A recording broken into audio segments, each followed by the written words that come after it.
இன்னைக்கு நான் ஒரு உண்மைய சொல்லட்டுமா?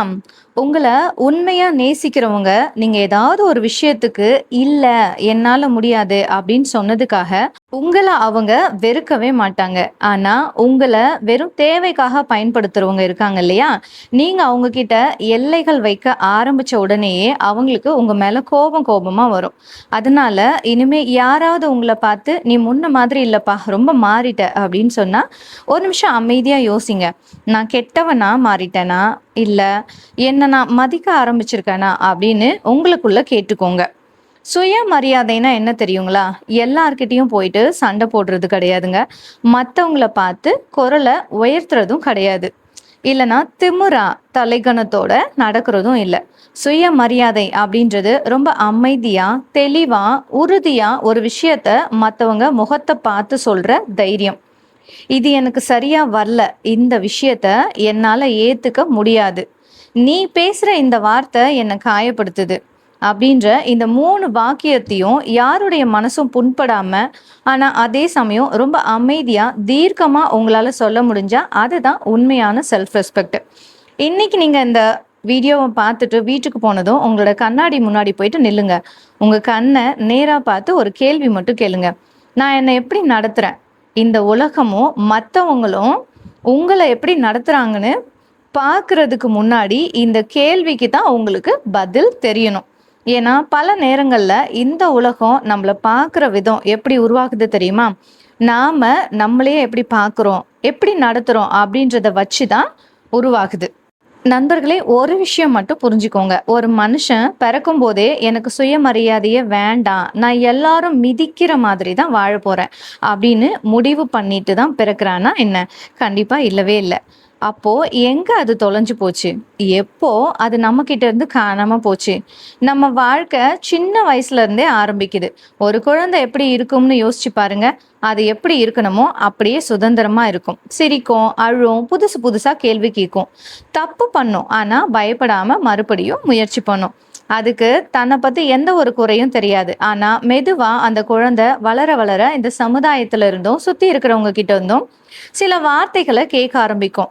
"நீ அமைதியா இரு. உனக்கு ஒண்ணுமே தெரியாது. உன்னால இதெல்லாம் பண்ண முடியாது. அடுத்த வீட்டுக்காரன பாரு, அவள பாரு, அவங்க எவ்ளோ அழகா பண்றாங்க. நீ எதுக்குமே லாயக்கு இல்ல. எப்ப பார்த்தாலும் நீ தான் தப்பு பண்ற." இந்த வார்த்தைகள் எல்லாம் கேட்கும்போது, ஒரு நாள்ல எதுவுமே மாறிடாது. ஆனா, வருஷங்கள் கடந்து அந்த குழந்தை ஒரு பெரிய மனுஷனா மாறும்போது, அவனுக்குள்ள ஆழமா ஒரு குரல், ஒரு எதிர்மறையான எண்ணம் உருவாக்கிடும். "நான் எதுக்குமே போதுமானவனே கிடையாது. லாயக்கே கிடையாது. என்கிட்ட ஏதோ ஒரு குறை இருக்கு." அப்படின்னு. ஒரு மனுஷன் தனக்குள்ள நான் எதுக்குமே சரியா வரமாட்டேன் அப்படின்னு நெ யோசிக்க ஆரம்பிச்சுட்டான், நம்ப ஆரம்பிச்சுட்டான் அப்படின்னா, அவன் அடுத்து என்ன பண்ணுவான் தெரியுமா? அவன சுத்தி இருக்கிற எல்லாரையும் எப்படியாவது திருப்திப்படுத்தணும்னு அலைவான். ஏன்னா, அவனுக்குள்ள ஒரு தீராத பயம் இருக்கும். ஏற்கனவே நான் எதுக்குமே தகுதி இல்லாதவன் அப்படின்னு எல்லாரும் நினைக்கிறாங்க. ஸோ இப்போ இவங்களையும் நான் கஷ்டப்படுத்திட்டா, இவங்களும் என்னை விட்டுட்டு போயிட்டாங்கன்னா நான் என்ன பண்ணுவேன் அப்படின்னு. இந்த பயத்தினால அவனோட உண்மையான உணர்வுகளை மறைப்பான். அவனோட ஆசைகளை குழி தோண்டி புதைப்பான். அவனோட சொந்த குரலையே வெளியில வராம தொண்டையிலேயே அடைச்சு வைப்பான். இறுதியா மற்றவங்களுக்காகவே வாழ்ந்து வாழ்ந்து தன்னையே அவன் முழுசா மறந்துடுவான். இங்க இருக்கிற சில பேர் நினைக்கலாம், நான் ரொம்ப இன்ட்ரோவர்ட், அதாவது அமைதியான குணம் கொண்டவன் அப்படின்னு. மத்தவங்க கிட்ட அதிகம் பேச மாட்டேன். அதனால தான் என் சுயமரியாதைய இழந்துட்டேனோ அப்படின்னு. அமைதியா இருக்கிறது ஒரு அழகான குணம் தான். அது உங்களோட பலவீனம் கிடையாது. அது உங்களோட குறையும் கிடையாது. ஆனா நீங்க அமைதியா இருக்கிறதுக்காக உங்கள யாராவது ஈஸியா அவமானப்படுத்துறாங்க, அதையும் நீங்க சண்டைலாம் வேணாம் அப்படின்னு சொல்லி அமைதியா தாங்கிக்கிறீங்க பார்த்தீங்களா? அந்த நல்ல குணம் கிடையாதுங்க. அதுக்கு பேர் அமைதி இல்ல. அதுக்கு பேர் தான் பயம். பல அமைதியான மனிதர்கள் சண்டை வரக்கூடாது அப்படின்றதுக்காக தங்களோட சொந்த மனசையே மத்தவங்க கிட்ட அடகு வச்சிடுறாங்க. அது உள்ளுக்குள்ள ஒவ்வொரு நாளும் செத்து செத்து வாழ்ற வாழ்க்கைக்கு சமமா இருக்கும். எனக்கு தெரிஞ்ச ஒரு உண்மை சம்பவத்தை பத்தி உங்ககிட்ட சொல்றேன். ஒரு பள்ளிக்கூடத்துல ஒரு ஆசிரியர் இருந்திருக்காரு. ரொம்ப ரொம்ப நல்லவர். யார் என்ன உதவி கேட்டாலும் செய்வாரு. அந்த பள்ளிக்கூடத்துல யாருக்காவது வேலை இருந்தா இவர்கிட்ட குடுத்துருவாங்க. ஏன்னா இவரு இல்ல, முடியாது அப்படின்னு சொல்லவே மாட்டாரு. இதனாலேயே அவருக்கு எல்லா கூடுதலான வேலையும் சேர்ந்துகிட்டே இருந்திருக்கு. தினமும் ஸ்கூல்ல இருந்து வீட்டுக்கு போகுறதுக்கு ரொம்பவே லேட் ஆகியிருக்கு. அவரோட குடும்பத்தோட, குழந்தைகளோட நேரத்த செலவழிக்கவே முடியாது. இதனால அவரோட உடம்பு பாதிக்கப்பட்டுச்சு. மன அழுத்தம், ஸ்ட்ரெஸ் வந்து அதிகமாச்சு. ஒரு நாள் அவரோட நெருங்குன நண்பர் இவர பார்த்து ஒரு கேள்வி கேட்டாரு. "நீ மத்தவங்களுக்காக இவ்ளோ கஷ்டப்பட்டு வேலை செய்ற இல்லையா? என்னைக்காவது யாராவது உனக்கு மனசார ஒரு நன்றி சொல்லியிருக்காங்களா?" அப்படின்னு கேட்டாரு. அந்த ஆசிரியர் எதுவுமே பேசாம அமைதியா ஒரு சிரிப்பு சிரிச்சாரு. ஆனா, அந்த சிரிப்புக்குள்ள எவ்ளோ பெரிய வலி இருந்தது தெரியுமா? அவர் சொன்னாராம், "அவங்க நன்றி சொல்றாங்களா இல்லையான்னு எனக்கு முக்கியம் இல்ல. ஆனா, அவங்க கிட்ட என்னால முடியாது, இல்லன்னு சொல்றதுக்கு எனக்கு பயமா இருக்கு" அப்படின்னு சொல்லியிருக்காரு. பார்த்தீங்களா? இப்போ இங்க பிரச்சனை என்ன? இங்க வந்து வேலைனால பிரச்சனை கிடையாது. என்னால முடியாது அப்படின்னு உறுதியா சொல்ல முடியாத அந்த பலவீனமான மனநிலை தான். நீங்க ஒண்ணு யோசிச்சு பாருங்க. உங்க வீட்டுக்கு தினமும் யாரோ ஒருத்தர் வந்து, உங்க அனுமதியே இல்லாம உங்க வீட்ல இருக்கிற பொருட்கள எல்லாம் எடுத்துட்டு போயிட்டு இருந்தா, ஒரு கட்டத்துல நீங்க சும்மா இருப்பீங்களா? "ஏய்! இதுக்கு மேல என் பொருள தொடாத, முடியாது" அப்படின்னு தடுப்பீங்க தானே? அப்போ உங்களுடைய விலைமதிப்பற்ற நேரம், உங்களுடைய மன நிம்மதி, உங்களுடைய சுயமரியாதை, இதையெல்லாம் யாரோ ஒருத்தர் தினமும் உங்ககிட்ட இருந்து திருடிட்டு போகும்போது, நீங்க ஏன் முடியாது, இல்லன்னு சொல்லக்கூடாது? மக்கள, உறவுகள இழந்துடுவோம் அப்படிங்கிற பயம் தான் நம்ம சுயமரியாதைய அழிக்கிற மிகப்பெரிய ஆயுதம். பலர் நினைக்கிறாங்க, நான் எல்லாத்துக்கும் தலையாட்டினா, எல்லாத்துக்கும் சரின்னு சொன்னா, எல்லாரும் என்ன நேசிப்பாங்க அப்படின்னு. ஆனா, அது ரொம்ப ரொம்ப பொய்ங்க. அப்படி நீங்க இருந்தா, அவங்க உங்கள நேசிக்க மாட்டாங்க. உங்கள எப்படி சுலபமா பயன்படுத்தலாம் அப்படின்றத பழகிக்குவாங்க. உண்மையான அன்பு இருக்கிற இடத்துல பயன்பாடு இருக்காது நண்பர்களே. அங்க பரஸ்பர மரியாதை மட்டும் தான் இருக்கும். அப்படின்னா, நாம எப்படி இருக்கணும் அப்படின்னு தானே கேட்குறீங்க? நம்ம எல்லாருமே இந்த கண்ணாடி மாதிரி இருக்கணும். கண்ணாடி முன்னாடி நம்ம போய் நிக்கும்போது, அது நம்ம முகத்துல இருக்கிற கரையையோ, இல்ல குறையையோ மறைக்காது. எப்படி இருக்கோ அப்படியே உண்மைய காட்டும். அதனால தான் நாம கண்ணாடிய வெறுக்க மாட்டோம். ஏன்னா, அது உண்மைய சொல்லுது. நீங்களும் உங்க வாழ்க்கையில அப்படிதான் இருக்கணும். மத்தவங்களுக்காக முகத்துல ஒரு பொய் சிரிப்ப மாட்டிக்காதீங்க. பிடிக்காத விஷயத்துக்கு பொய் சம்மதம் சொல்லாதீங்க. ரொம்ப அமைதியா, ஆனா உண்மையா வாழ கத்துக்கோங்க. இந்த உலகத்திலேயே ரொம்ப கஷ்டமான விஷயம் என்ன தெரியுங்களா? மத்தவங்கள மாத்துறது இல்ல. பல வருஷமா நம்மகிட்ட இருக்கிற பழைய பழக்கங்கள மாத்துறது தான் ரொம்ப ரொம்ப கஷ்டமான விஷயம். நெறைய பேர் என்ன நெனச்சுப்பாங்க, மத்தவங்கள மாத்துறது அப்படின்னு நெனச்சுப்பாங்க. வருஷக்கணக்கா எல்லாருக்கும் சரி, சரின்னு சொல்லி பழகிட்ட நீங்க, திடீர்னு ஒரு நாள் இல்ல, என்னால முடியாது அப்படின்னு சொல்லும்போது, உங்களுக்கு ரொம்ப கஷ்டமா தான் இருக்கும். ஏதோ தப்பு செய்ற மாதிரி ஒரு குற்ற உணர்ச்சி, கில்ட் ஃபீல் வந்து வரும். ஆனா, அது முடியாத விஷயம் கிடையாதுங்க. முதல் தடவ சொல்லும்போது தான் கஷ்டமா இருக்கும். 2வது தடவ கொஞ்சம் சுலபமாகும். 3வது தடவ அதுவே உங்களுடைய பலமான குணமா மாற ஆரம்பிக்கும். இந்த ஒரு வாக்கியத்த உங்க மனசுல ஆழமா பதிய வைங்க. "என்ன மதிக்காத இடத்துல நான் தங்க வேண்டிய அவசியம் கிடையாது" அப்படின்னு. இதுக்கு அர்த்தம் எல்லாரையும் தூக்கி போட்டுட்டு ஓடி போங்கன்னு நான் சொல்ல வரல. ஆனா, உங்கள மதிக்காத, தொடர்ந்து அவமானப்படுத்துற ஒரு இடத்துல உங்களோட சுயமரியாதைய இழந்துட்டு வாழ வேண்டிய அவசியம் உங்களுக்கு கண்டிப்பா கிடையாது. இப்போ ரொம்ப முக்கியமான ஒரு கேள்விக்கு நம்ம வருவோம். சரி, நான் என் சுயமரியாதைய இழந்துட்டேன். இப்போ நான் என்ன மீண்டும் எப்படி மதிக்க ஆரம்பிக்கிறது? எனக்கு இழந்த சுயமரியாதை திரும்ப கிடைக்குமா? அப்படின்னு. இந்த கேள்விக்கான பதில் ஒரே நாள்ல உங்களுக்கு கிடைச்சிடாது. ஆனா, இன்னைக்கு நீங்க எடுக்கிற ஒரு சின்ன முடிவு உங்களுடைய அடுத்த 10 வருஷ வாழ்க்கைய மாத்தி அமைக்க போகுது. முதல்ல ஒரு உண்மைய மனசார ஏத்துக்கோங்க. கடந்த காலத்துல நீங்க செஞ்ச தவறுகள் நீங்க செஞ்சது கிடையாது. நீங்க எடுத்த சில தவறான முடிவுகள் உங்களுடைய நிரந்தர அடையாளமும் கிடையாது. யாரோ ஒருத்தர் உங்கள மதிக்கல, உங்கள ஏமாத்திட்டாங்க அப்படின்றதுக்காக நீங்க மதிப்பில்லாத மனுஷங்களா ஆக்கிட மாட்டீங்க. ஒரு விலை மதிப்பற்ற வைரம் இருக்குன்னு வச்சுப்போம். அந்த வைரம் தெரியாம ஏதோ ஒரு சேத்துல விழுந்துடுச்சு. அதனால அந்த வைரம் சாதாரண கல்லா மாறிடுமா என்ன? கண்டிப்பா மாறவே மாறாது. அத எடுத்து தொடச்சா அது மறுபடியும் ஜொலிக்க ஆரம்பிச்சிடும். அதே மாதிரி தான் நீங்களும். உங்கள யாராவது தவறா நடத்தினாலும், உங்களோட உண்மையான மதிப்பு என்னைக்குமே குறையாது. சுயமரியாதையோட முதல் படியே உங்கள நீங்க முதல்ல மன்னிச்சுக்கிறது தான். பலரோட வாழ்க்கையில அவங்களுக்கு பெரிய எதிரி யாரு தெரியுமா? வெளியில இருக்கிறவங்க கிடையாது. அவங்களுக்குள்ளேயே இருக்கிற அவங்க தான். நான் அன்னைக்கு அப்படி பேசியிருக்க கூடாது. அந்த மனுஷன போய் நம்பினேனே. அந்த தேவையற்ற உறவ இன்னும் ஏன் நான் தொடர்ந்தேன்? எல்லாருக்காகவும் ஓடி ஓடி உழைச்சேனே. கடைசியில எனக்கு என்ன கிடைச்சது? இப்படி ஒவ்வொரு நாளும் நம்மள நாமளே தண்டிச்சுக்கிறது தான் சாட்டை வச்சு அடிச்சுக்கிறதுக்கு சமமாக இருக்கும். ஸோ உங்ககிட்ட நான் ஒரு கேள்வி கேட்குறேன். அன்னைக்கு கடந்த காலத்தில் அந்த தப்பை செய்யும்போது இன்னைக்கு உங்களுக்கு இருக்கிற இந்த அனுபவமும் முதிர்ச்சியும் அன்னைக்கு உங்களுக்கு இருந்ததா இல்லையா? அப்போது தெரியாமல் செய்த ஒரு முடிவுக்காக இன்னைக்கே நீங்கள் உங்களை நீங்களே வெறுக்கணும்.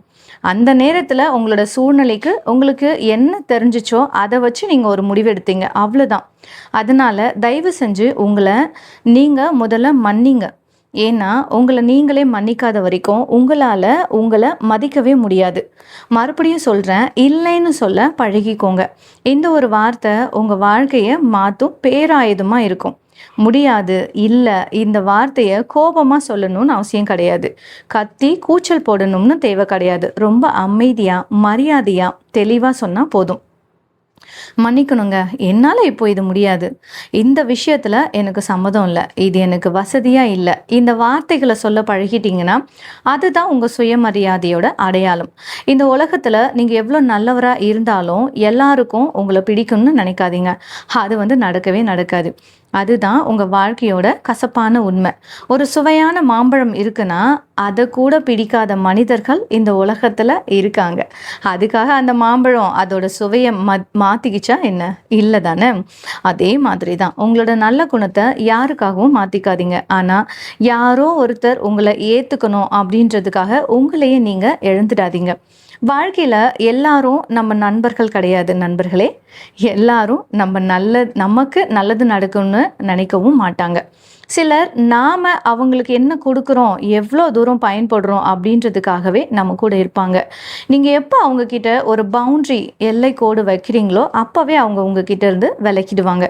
அதை பார்த்து நீங்கள் அழாதீங்க, வருத்தமும் படாதீங்க. ஏன்னா உங்களை மதிக்காத மனிதர்கள் உங்களை விட்டு விலகிறது இழப்பு கிடையாது, அது உங்களுக்கு கிடைச்ச மிகப்பெரிய விடுதலை. ஒரு நாளைக்கு 24 மணி நேரம் இருக்குது. நாம் ஆஃபீஸ்க்கு நேரம் கொடுப்போம், கணவன் மனைவி குழந்தைகளுக்கு நேரம் கொடுப்போம், சொந்தக்காரங்களுக்கு நேரம் கொடுக்குறோம். ஆனால் நமக்காக ஒரு 10 நிமிஷமாவது ஒதுக்குறோமா? கண்டிப்பாக இல்லவே இல்லை. அமைதியாக உட்காந்து ஒரு நல்ல புத்தகம் படிக்க, ஒரு சின்ன நடைப்பயிற்சி போக, பிடிச்ச இசையை கேட்க, தியானம் செய்ய, நம்ம மனசோட நாமளே பேச என்னைக்காச்சும் நேரம் ஒதுக்கி இருக்கோமா அப்படின்னு கேட்டிங்கன்னா இல்லை. அதனால தான் நம்மளை நாமளே தொலைச்சிட்டு நிற்கிறோம். இங்கே எனக்கு ஒரு சின்ன கதை ஞாபகம் வருது. ஒரு கழுகோட முட்டை தவறுதெல்லாம் ஒரு கோழி முட்டைகளோட கலந்துடுச்சு. அந்த முட்டையிலேருந்து வெளிவந்த கழுகு குஞ்சும் தன்னை ஒரு கோழின்னு நினச்சி வளருது. கோழி மாதிரியே தரையை கொத்தி சாப்பிடுது, கோழி மாதிரியே கொக்கரிக்குது. ஒரு நாள் அது வானத்தில் ரொம்ப உயரத்தில் கம்பீரமாக ரக்கையை விரிச்சு பறக்கிற ஒரு பெரிய கழுகை பார்க்குது. அதோட மனசுக்குள்ள ஒரு ஆச்சரியம். சுற்றி இருக்கிற கோழிகள் கிட்ட கேட்குது, அங்கே பாருங்களேன், அவ்வளோ உயரத்தில் பறக்கிறது யாரு அப்படின்னு. அதுக்கு அந்த கோழிகள் சொன்னிச்சிங்களா, ஓ அதுவா, அது ஒரு கழுகு, அது ரொம்ப உயரமாக பறக்கும், ஆனால் நம்மளால் அப்படி பறக்க முடியாது, ஏன்னா நம்ம கோழிகள் அப்படின்னு சொன்னிச்சிங்களாம். அந்த கழுகும் அது உண்மைன்னு நம்பி தன்னோட வாழ்நாள் முழுக்க உயர பறக்கவே இல்லை. ஒரு கோழியாகவே வாழ்ந்து செத்தும் போச்சான். பல நேரங்களில் நாமளும் அப்படி தான் நண்பர்களே. யாரோ நம்மளை பற்றி சொன்ன சின்ன நெகட்டிவான வார்த்தைகளை உண்மைன்னு நம்பி நமக்குள்ளே இருக்கிற கழுகு போன்ற உண்மையான திறமையையும் மதிப்பையும் மறந்துட்டு ஒரு கோழி மாதிரி பயந்து பயந்து வாழ்ந்துட்டுருக்கோம். உங்ககிட்ட நான் ஒரு அன்பான வேண்டுகோள் வைக்கிறேன். இன்னைக்குலேருந்து யாராச்சும் உங்ககிட்ட உங்களை அவமதிச்சா நீங்கள் அவங்கக்கிட்ட சண்டைக்கு போகாதீங்க. அமைதியாக உங்களுக்குள்ள ஒரே ஒரு கேள்வி கேளுங்க.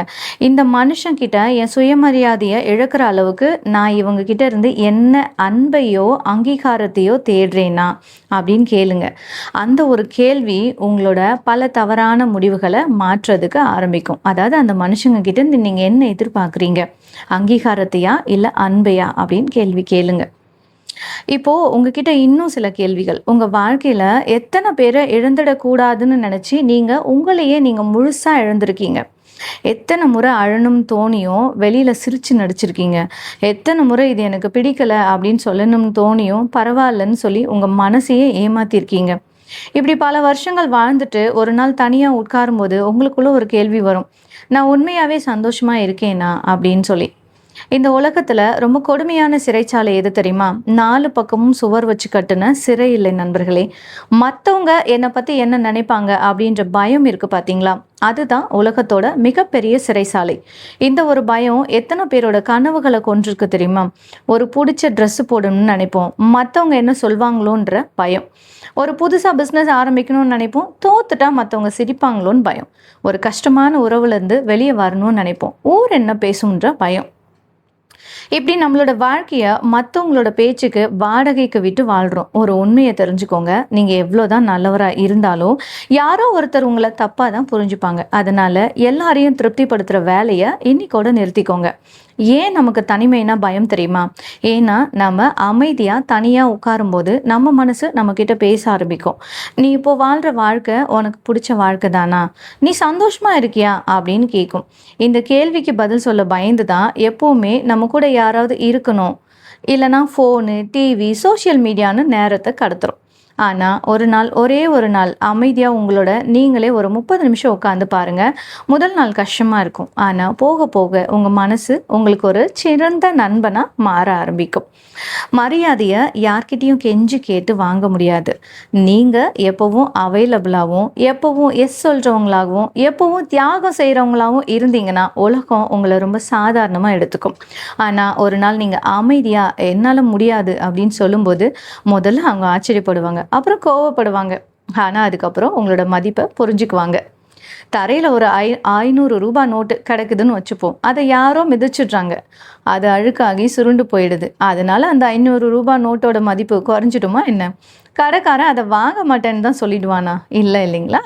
அதே மாதிரி தான் வாழ்க்கையில் யாராவது உங்களை காயப்படுத்தினாலும் விட்டுட்டு போனாலும் உங்களோட மதிப்பு ஒருபோதும் குறையாது. அதனால் இன்னைக்கு ஒரு தீர்க்கமான முடிவெடுங்க. இனிமேல் நான் என்னை இழந்து யாருக்காகவும் வாழ மாட்டேன். அன்பு கொடுப்பேன், உதவி செய்வேன், ஆனால் என்னோட சுயமரியாதையை யாருக்காகவும் விட்டு கொடுக்க மாட்டேன். ஏன்னா என்னை நானே மதிக்கலைன்னா இந்த உலகத்தில் வேறு யாராலையும் என்னை உண்மையாக மதிக்க முடியாது. உங்களை நீங்கள் மதிக்க ஆரம்பித்த அந்த நாள் தான் உங்கள் வாழ்க்கையோட புதிய பிறப்பு நண்பர்களே. சுயமரியாதை வந்த பிறகு உங்களோட முகம் மாறாது, உங்களோட வீடும் மாறாது, உங்களோட வேலை உடனே மாறாது. ஆனா நீங்க எடுக்கிற முடிவுகள் மாறும். அந்த முடிவுகள் உங்களோட வாழ்க்கையை மாற்றும். உங்களை காயப்படுத்தினவங்கள நினச்சி நீங்கள் ஏன் இன்னும் அழுதுகிட்டு இருக்கணும்? அவங்கள மறக்க வேண்டிய அவசியமே இல்லை. காயம் மாறும்போது தழும்பு இருக்கும், அது நமக்கு ஒரு நினைவூட்டல். ஆனால் அது வலி தராது. அதே மாதிரி தான் வாழ்க்கை நமக்கு கற்றுக் கொடுத்த பாடங்களை நினைவில் வச்சுக்கோங்க. ஆனால் அந்த வலியையே தினமும் சுமந்து நடக்காதீங்க. சிலர் உங்கள் வாழ்க்கைக்கு வர்றது உங்களை நேசிக்க, சிலர் உங்கள் வாழ்க்கையில் வர்றது உங்களுக்கு பாடம் கற்றுக் கொடுக்க. 2 பேருக்கும் நன்றி சொல்லிட்டு உங்களோட பாதையில் முன்னாடி போயிட்டே இருங்க. இன்னையிலிருந்து இந்த 5 வாக்கியங்களை உங்களோட மனசில் ஆழமாக பதிய வச்சுக்கோங்க. என்னுடைய அமைதியை இழக்கும் இடத்துல நான் ஒரு நிமிஷம் கூட தங்க மாட்டேன் அப்படின்னு.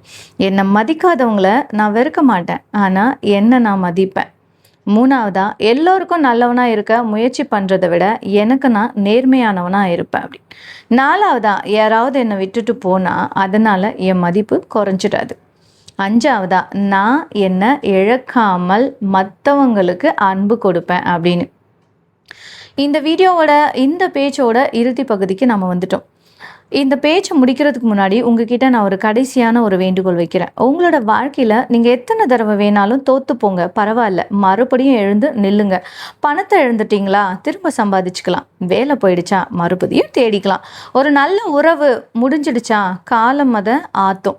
ஆனால் உங்கள் வாழ்க்கையில் எதை இழந்தாலும் ஒரே ஒரு விஷயத்தை மட்டும் எப்போவுமே இழந்துடாதீங்க, உங்களோட சுயமரியாதை. ஏன்னா இந்த உலகமே உங்களை விட்டு தனியாக போனாலும் கூட உங்கள் வாழ்க்கையோட கடைசி நொடி வர உங்கள் கூடவே இருக்க போகிற ஒரே ஒரு மனுஷன் யார் தெரியுமா? அது நீங்கள் மட்டும்தான். கண்ணாடி முன்னாடி நிற்கிற நீங்கள் மட்டும்தான்.